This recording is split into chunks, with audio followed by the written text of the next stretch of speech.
It's bizarre. She's trying to frame herself as Miss Black Lives Matter, when in reality, Kamala Harris was the queen of mass incarceration. Kevin Cooper was hours away from receiving lethal injection.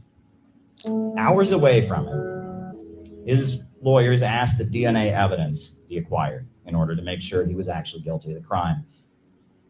Kamala Harris's office tried to prevent DNA evidence from being acquired. They wanted Kevin Cooper to be executed, but the governor of California disagreed. They acquired DNA evidence, and the execution was stopped. The New York Times tells us that she feels really bad about it, for whatever that means. Now, what y'all are going to see is that Kamala has changed her stripes so many different times. And it seems like she's moving toward wherever the possibilities and the opportunities are. That's what she's doing. Do I blame her? Nah, she decided to be a politician, and that comes with the territory, and they all sell out at some point. They all sell out at some point. Y'all remember the old video of Joe Biden where he was talking about running for re-election as a senator? Way back in the day, he said, you're going to have to give something to get something. And it takes a whole bunch of money to run for office. And a lot of the people who are your donors, they're going to want something. And that's what happens. She's always been who she is. She's always been who she is, but people want to paint her as if she's this perfect lawyer with a super clean past and all this stuff. Not saying that any of us have a perfect past, but they're trying to act as if she is far better off than anybody that we've ever seen, especially Trump.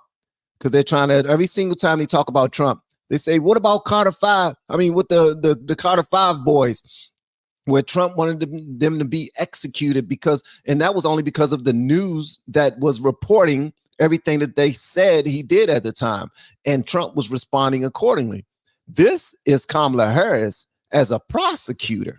This is Kamala Harris with the whole team behind her as prosecutors trying to get this guy killed. All right, let's go. And people can also recall that while she was head of the California State Attorney General's office, over 1,000 people were locked up for smoking marijuana. She presided over jailing a lot of people. Over 1,000 people. It was specifically 1,956 people were arrested for marijuana under Kamala Harris because of her efforts. 1,956 people to be exact. And on top of that, the drug labs in the state of California that were being used by the police were turning up false positive results. And yet Kamala Harris's office did not tell the defense attorneys or the judges about this. They knew that the drug labs were turning over false positives, and people went to prison because her office concealed that their drug labs were turning up false positives. And another thing about Kamala Harris, I don't know if people saw, but there's a video of Kamala Harris where she's bragging about how she jailed the parents of children who were truant from school. We have been teaching people how to grow online. It's been absolutely amazing. We have 3 people who have been able to reach monetization in less than 30 days. Growing YouTube channels, some from 0 people. We have one guy who had 2 subscribers before he started working with me. He started helping him. His views went up 4.8 million%. We're super excited. If anybody ever want to grow on YouTube, you reach out to me with the word coach. I would not be standing here were it not for the education I received. And I know many of us will say the same thing. And I believe a child going without an education is tantamount to a crime. So I decided I was going to start prosecuting parents for truancy. Well, this was a little controversial in San Francisco. And frankly, my staff went bananas. They were very concerned because we didn't know at the time whether I was going to have an opponent in my re-election race. But I said, look, I'm done. This is a serious issue, and I've got a little political capital, and I'm going to spend some of it.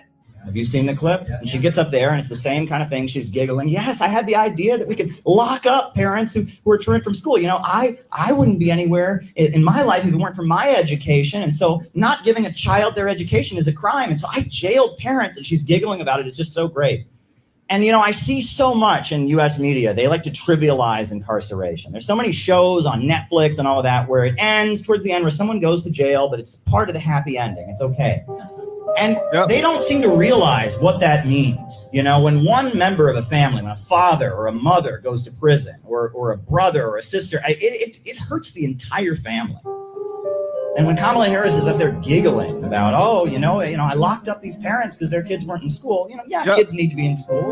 When kids aren't getting to school, it's a problem. But the worst thing you could do is then throw their parents in jail. That's not going to help the situation in any conceivable way. But when she's joking about it, she's laughing about it, Kamala Harris, she says, what did she say? She said, well, I wouldn't be anywhere if it wasn't for my education. It's about her. The big line when she was calling out Joe Biden, when she was trying to contend with Joe Biden in the presidential election, what did she shout at Joe Biden? She shouted, that little girl was me. You know, there was a little girl in California who was part of the second class to integrate her public schools. And she was bused to school every day. And that little girl was me. And then her campaign started churning out T-shirts with the face of 10-year-old Kamala Harris on them. Do you remember this? Yes. It's almost like she wants us to vote for her because she was once a 10-year-old child. I mean, that's what it sounds like. What's particularly interesting is, you know, you remember when Barack Obama was running for president. We knew everything about Barack Obama. We knew all about Barack Obama's pastor. We knew about Barack Obama's father. Listen to this part, guys. Listen to this part. He went to in Indonesia. But Kamala Harris, barely anybody knows anything about Kamala Harris. Well, Kamala Harris's mother, who's now deceased, was from India, was a cancer researcher. And Kamala Harris's father, Donald Harris, was a Marxist economist and is a Marxist economist, a professor at Stanford University. He was an advisor to the government of Michael Manley in Jamaica. And he and Kamala are estranged from one another. He did not attend Kamala's inauguration as vice president. They're not on good speaking terms. But the more you look at it, it's very clear that Kamala Harris sees herself as a victim. The way Kamala Harris speaks, the world has been unfair to her. And she blames Donald Harris for that to some degree or other. We don't know why. We also, there's rumors, we don't really know what happened when she was in Quebec. We just know she never talks about the years that she spent in Quebec. But Kamala Harris thinks that she is a victim. And she wants the whole world to know that that little girl was her. And she wants vengeance. And she wants to make people pay. And she wanted to make Kevin Cooper pay. And she wanted to make those parents pay. That's what leftism is if it's stripped of economics. If it's stripped of class struggle, if it's stripped of a desire to have the people rise up and control the means of production, if it's just anger, if it's just revenge, it's just a call for destruction, a call for rebellion, that's what Kamala Harris is. Kamala Harris, she's very much a guillotine meme. That's what she is. It's the glorification of punishment, a desire for revenge, a desire for destruction. Now, the reason why I wanted to show that to you guys is because I want y'all to see another side of Harris. Okay, it's extremely important that you see that because a lot of people believe that it's all lollipops and rainbows when it comes to Harris. When in all actuality, it is not. The story behind, and not many people talk about her because, well, frankly, she's not that interesting. She really isn't. She was able to hang out in the background, not do a whole lot of anything. If you were to answer me, what does she do as the vice president? You would just name some regular things that a vice president is supposed to do. But I want y'all to listen to what Kellyanne Conway is about to say with regard to what Kamala really does for a living. All right? Because these people have been inside for a long time and they know the inner workings of everything that we see on TV or reading the news and everything. I mean, in a newspaper or something like that. Not necessarily newspaper, but on websites for New York Times or some of you that read the New York Post or Washington Post or whatever y'all read, Guardian, whatever the case may be. But I want y'all to see this right here. This is absolutely crazy the way she puts it down. Listen to this. Let me know what you think. And just really think about it, guys. And don't forget to hit the like button and share this bad boy for me. Let's go. To be the candidate, the 25th Amendment ought to be invoked immediately. Kellyanne, your thoughts, and your thoughts about the fact that everybody knew about his cognitive decline. It is not a surprise. Everybody knew. They were willing to cover it up until it began until he began to bleed in his polling. Then it became about power. Actually, Sean and Harold, it actually happened when they started to worry about their own seats. You know, most of them were saying, please step aside, pass the baton, Mr. President Biden, because you're going to help us lose the House and the Senate as well as the White House. So it was very selfish. Their concern about Joe Biden was always electoral, not emotional. It was always political, not medical or even moral. And Kamala Harris led the chorus of liars every single day, pretending that Joe Biden is a trapeze artist or a triathlete behind the scenes. And then we all see what we see with our own two eyes. And that's just not true. Why did Kamala Harris or anybody else who's thinking of running for president or vice president, Sean, lack the courage, integrity, love of country to just say, listen, I love this man. I want him to step aside and spend the rest of his years. Let's hope there are 20, 30 more years, Joe Biden, in Delaware with his family. If you don't like the style of Kamala Harris, if cackling Kamala bothers you, if you see her with the word salads, if you don't like her style, wait till America learns her substance. This is somebody who ran for president in 2020. She had such a big rollout. She was 15% of the polls. She had huge endorsements, raised a ton of money, and fell out of that top tier fairly quickly because people got to know her and hear her. She didn't get a single delegate. She had disastrous staff turnover as vice president. I check it on the daily. Her public schedule, gentlemen, rarely has anything on it or one or two things on it. She does not speak well. She does not work hard. All right, so Kellyanne, let me ask you. Kellyanne is going in. She says she does not speak well. She does not work hard. She does not inspire anyone. I've seen her schedule. She has nothing on it. She rarely have one or two things on it. She's just breaking it down. I need for people to hear this. Only reason why I need for people to hear this is because we look at people's jobs, right? And we automatically give them credit for being able to get the jobs that they have, not realizing that you can play the game and you can know the right people and do the right things behind closed doors that can get you to the front of the line in most instances, because most people will take advantage of opportunities if they can. And if you give them something, they will give you something, from what I'm hearing. I'm not calling her Heels Up Harris. I'm not doing that. I don't know enough about her to call her Heels Up Harris like some of you call her. But based off of what I see as someone who always voted blue my entire life, I don't see the benefits of her even being in office as a VP, let alone a president. I don't get it. Just because she's able to walk upright, she's able to blend in and speak when she has to. You can't tell me one thing she's ever said that has inspired you other than what can be unburdened by what has been. And a bunch of other things that she done said. And I'm surprised I can remember it now because I've been making fun of it for so long now. But Kellyanne ain't finished yet. She not finished. And she should not be the standard bearer for the party. Yes, sir. Will in fact, the voices of Barack Obama and Chuck Schumer and Nancy Pelosi and Hakeem Jeffries, they had an opportunity, and they have an opportunity right now to come out in favor of Kamala Harris. Their silence to me is revealing and deafening. Thoughts?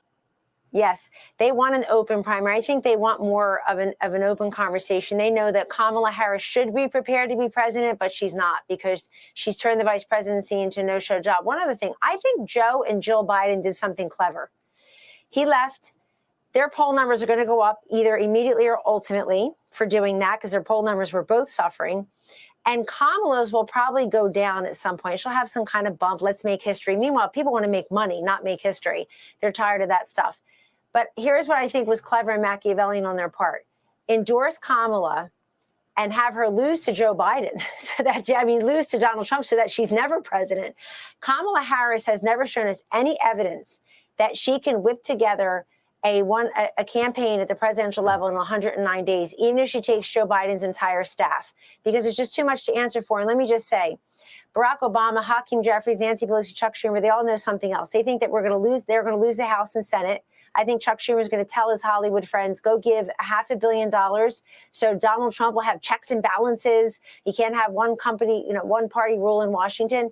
Whoever operates Kamala Harris's teleprompter, whoever writes her speeches, is a MAGA mole and a Trump supporter. And I think those giants of the Democratic Party know that. They know that this woman is just not up to the job. So let it all hang out. Let other Democrats run.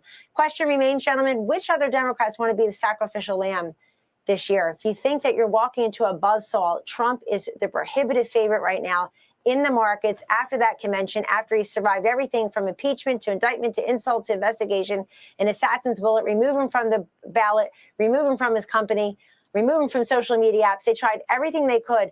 Whoever runs against him is running into a buzzsaw called Donald Trump because he is the prohibitive favorite to be the next president. Now, I love the fact that she is so confident about what she's saying. But if y'all ever decide to go down lefty land and go to MSDNC or BSNBC or CNN, you will hear a different energy from that side. You will hear that conservatives, MAGA Republicans, or Republicans by itself, you all are afraid that Kamala is being placed in the front. Why? Because all they think about is gender and race specific politics. That's all they're working on right now.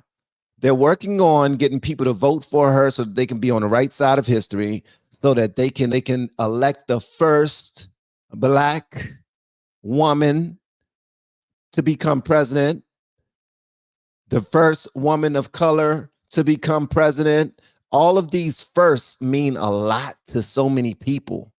First. That's all they care about. And all she has to do is say, I'm trying to unite, and Trump is trying to break us apart. That's all they have to continue to say, not realizing that they have been the ones breaking us apart by simply using the English language. There's certain words we can't even say anymore. We got the first Black Supreme Court justice, Black woman Supreme Court justice in Ketanji Brown, who won't even say and has not said the definition of a woman yet, because in leftist eyes, if you say that, you are disrespecting a whole group of individuals who also identify as women, but technically and scientifically they are not. So that's where we are right now.